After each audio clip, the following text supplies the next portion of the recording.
Rasulullah.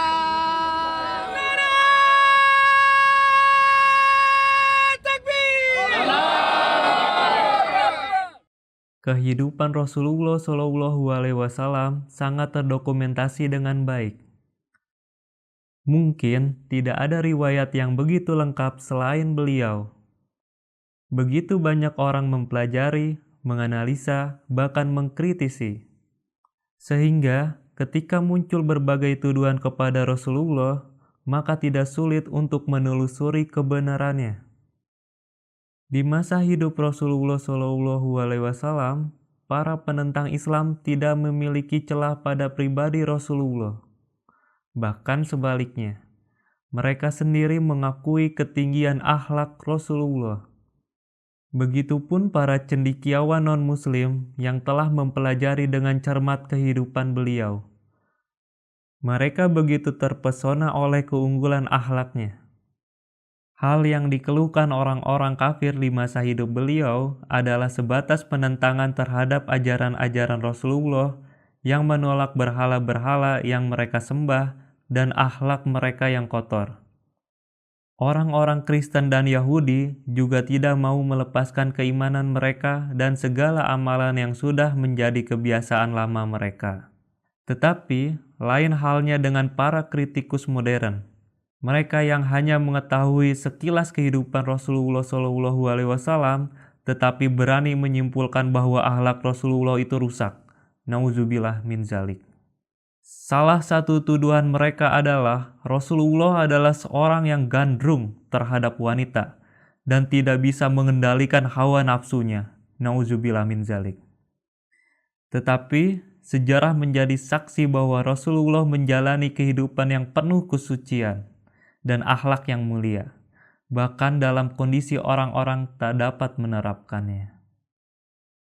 Ini adalah tuduhan yang sering kali dilontarkan kepada Rasulullah Shallallahu Alaihi Wasallam. Untuk menjawab hal ini, ada 3 tinjauan yang akan saya sampaikan. Ketika Umar radhiyallahu an dan Hamzah radhiyallahu an masuk Islam, orang-orang kafir Quraisy itu menjadi takut, khawatir bahwa Islam akan menjadi semakin kuat. Sehingga mereka memutuskan untuk mengutus seorang utusan bertemu dengan Rasulullah SAW dengan tujuan memberikan iming-iming kepada beliau. Sekaligus ingin mengetahui apa motif dari dakwah yang disampaikan oleh Rasulullah SAW. Sang utusan itu berkata kepada Rasulullah SAW yang menyampaikan iming-iming itu salah satunya adalah menawarkan wanita yang paling cantik di seluruh Arabia. Wahai Muhammad, kata utusan itu, lihat bagaimana kegaduhan dan kekhawatiran yang telah engkau ciptakan di masyarakat ini. Engkau telah mengkhianati agama nenek moyangmu. Engkau juga telah menghina para pembesar-pembesar suku. Engkau juga menghina sembahan-sembahan mereka. Engkau juga mengatakan bahwa pembesar-pembesar itu adalah orang yang tidak berpikir. Penghinaan dan penistaan apa yang lebih besar dari itu? Tetapi untukmu, kata dia lagi, kami bingung apa yang akan kami lakukan terhadap engkau. Jika yang engkau lakukan ini adalah untuk mendapatkan kekayaan, maka kami akan berikan kekayaan sehingga engkau akan menjadi orang yang terkaya di antara kami semua. Jika yang engkau inginkan atau yang engkau upayakan ini adalah untuk mendapatkan kekuasaan, kami tidak akan segan untuk menjadikan dirimu sebagai pemimpin kami atau kepala suku kami. Jika yang engkau inginkan itu adalah untuk mendapatkan pemerintahan, bahkan kami pun akan tidak segan untuk mengangkat engkau sebagai raja. Atau jika kegaduhan ini disebabkan karena engkau menderita suatu penyakit atau karena kesurupan, kami pun akan membantu engkau mengobati dengan biaya kami sendiri. Terakhir, jika dengan menikahi wanita yang paling cantik di Arabia, hal itu akan membuatmu puas, ya, kata utusan tadi, maka kami akan carikan wanita yang paling cantik untuk engkau nikahi. Nah, di situ Rasulullah SAW mendengarkan dengan sabar dan kemudian menjawab, "Wahai Quraisy, aku tidak menerima satu pun dari tawaran yang kalian berikan. Aku juga tidak menderita penyakit atau kerasukan.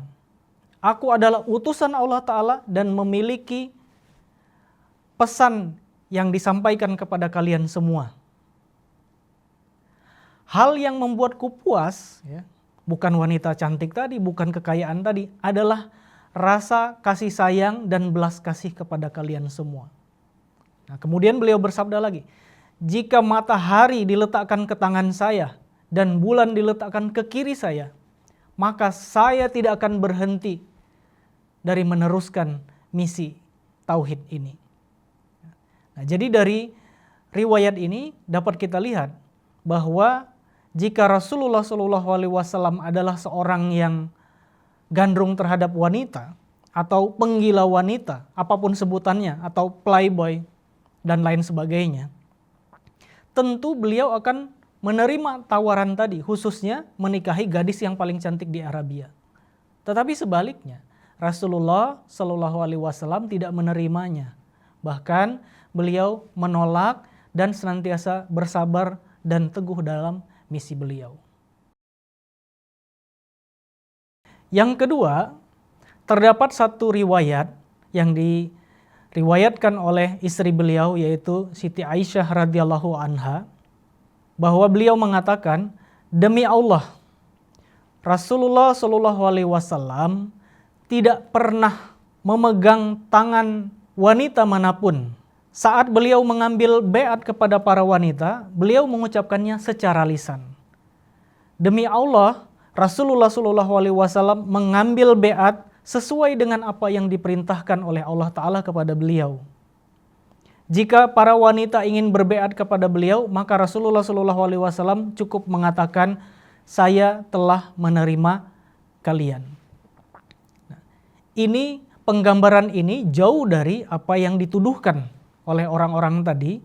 Bagaimana Rasulullah SAW jangankan beliau itu menginginkan banyak perempuan, bahkan untuk memegang tangan perempuan pun beliau tidak pernah. Bagaimana beliau sangat menghormati para wanita. Bahkan ketika beat beliau mengatakan, "Kalian silakan duduk di sana, maka aku akan tuntun kalian untuk berbeat tanpa harus memegang tangan."